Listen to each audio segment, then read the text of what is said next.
안녕하세요. 군사돋보기입니다. 러시아의 언급에 따르면 세계 최강의 스텔스 전투기이자 F-22와 F-35를 잡기 위해 태어났다는 러시아 항공기술의 집약체 소-57 자칭 스텔스 전투기가 드디어 실전 배치 이후 첫 공대공 격추 기록을 세웠다는 소식이 전해졌습니다. 이에 대해 우크라이나 측은 침묵을 지키고 있으며 여러 오신트 정보통들은 이 소식이 사실인지 파악하기 위해 촉각을 곤두세웠는데요. 러시아가 자칭 세계 최강의 스텔스 전투기라 선전하는 소-57의 첫 번째 격추 기록은 구체적으로 어떤 것이며 이는 정말 사실인지 자세한 사항 알아보겠습니다. 전문가는 아니지만 해당 분야의 정보를 조사 정리했습니다. 본의 아니게 틀린 부분이 있을 수 있다는 점 양해해 주시면 감사하겠습니다. 러시아 현지 매체들에서는 최근 현지 시각 10월 17일 러시아 항공우주군의 최신의 스텔스 전투기인 소-57 펠런이 우크라이나 전쟁에 투입돼 최신형 공대공 미사일로 우크라이나 공군의 소-27 플랭크 전투기를 격추했다는 보도를 내놓았습니다. 이 매체에서는 우크라이나 공군의 소-27 전투기가 러시아군의 계란2 무인 공격기를 요격하기 위해 추격했다고 하는데요. 이때 우크라이나 공군의 소-27 전투기는 러시아 공군의 소-57 스텔스 전투기에서 발사한 최신형 R-37M 빈펠 초음속 공대공 미사일에 비격되어 격추되었다고 주장했습니다. 그런데 이 주장에 대한 뒷받침으로 내놓은 러시아의 증거는 역시나 황당하기 짝이 없었습니다. 우선 러시아 측이 발사했다고 주장하는 공대공 미사일은 R-37M 빈펠로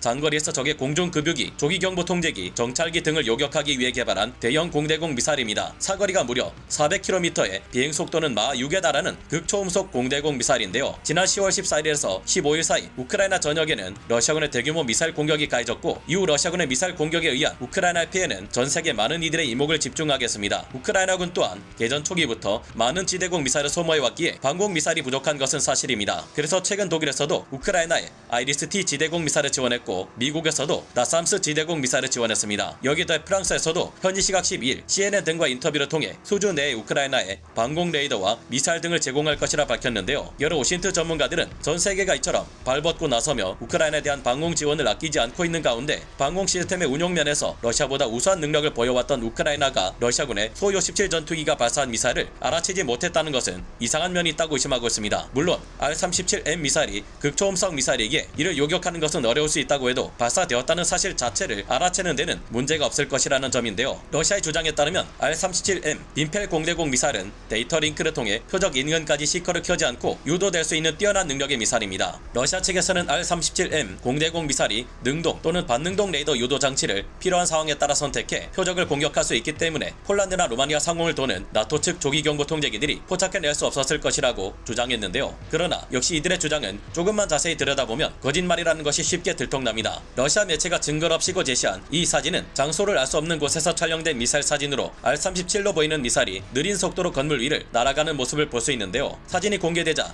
몇 가지 의문점이 제기되기 시작했습니다. 우선 러시아는 길이가 22.69m에 달하고 날개폭이 13.46m, 최대 이륙 중량이 46톤에 달하는 미그-31BM 다목적 전투기에 탑재되는 R-37M 공대공 미사일을 개발한 바 있습니다. 그리고 이를 소-57 펠런 전투기에 탑재하기 위해 사거리를 200km 정도로 줄이는 대신 크기를 줄인 이즈델리의 810 미사일을 개발했는데요. 이 미사일 역시 마 5 수준의 속도에 근접하는 극초음속 장거리 공대공 미사일인 것으로 알려져 있습니다. 러시아 측의 주장이 사실이 되려면 소-57 스텔스 전투기가 내부 무장창에 R-37M 미사일에 축소형인 이즈델리아 810 미사일을 장착해야 할 것 같은데요. 이를 우크라이나 공군 소-27 전투기가 전혀 알아채지 못하게 발사하는 것이 가능한가 묻는다면 소-57이 정말로 스텔스 전투기가 맞다는 가정하에 가능할 것으로 예상은 됩니다. 스텔스 전투기들은 A4 레이더의 다양한 전파를 배경 전파 속에 숨겨 자신은 암호화된 레이더 전파를 내보내고 적은 이를 알아챌 수 없도록 하는 것이 가능한데요. 이 같은 저피탐 기술을 통해 소-57 전투기가 우크라이나 소-27 전투기를 낙원했다는 사실을 알 수 없게 만드는 것까지는 가능할 것으로 보이며 이를 통해 미사일 유도를 할 경우 우크라이나 공군 소-27 전투기는 적이 자신을 낙원할 경우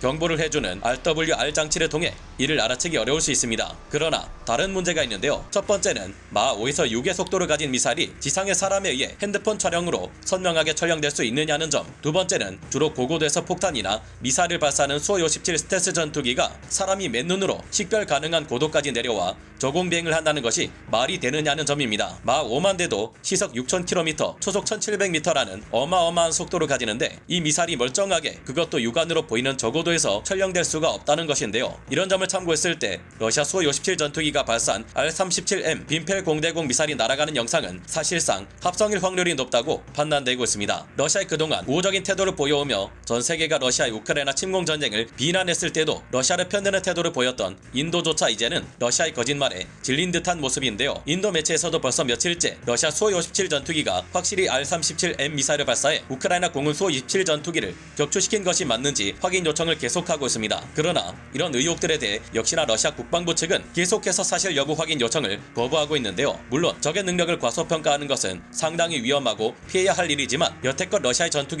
자신들이 발표한 카탈로그 스펙을 전혀 따라가지 못하는 모습을 보여왔고, 이를 공략한 우크라이나군은 성공적으로 러시아군을 제압해왔습니다. 빈수레가 요란하다는 말처럼 미국을 능가한다는 러시아와 중국의 스텔스 전투기는 여전히 기대에 미치지 못한다는 것을 다시 한번 확인할 수 있었던 것 같은데요. 앞으로도 러시아가 선전하는 수-57의 스텔스 성능이나 요격 성능이 진짜가 될 일은 없기를 바라며 오늘 군사 돋보기 여기서 마치고요. 다음 시간에 다시 돌아오겠습니다. 감사합니다. 영상을 재밌게 보셨다면 구독, 좋아요, 알림 설정 부탁드리겠습니다.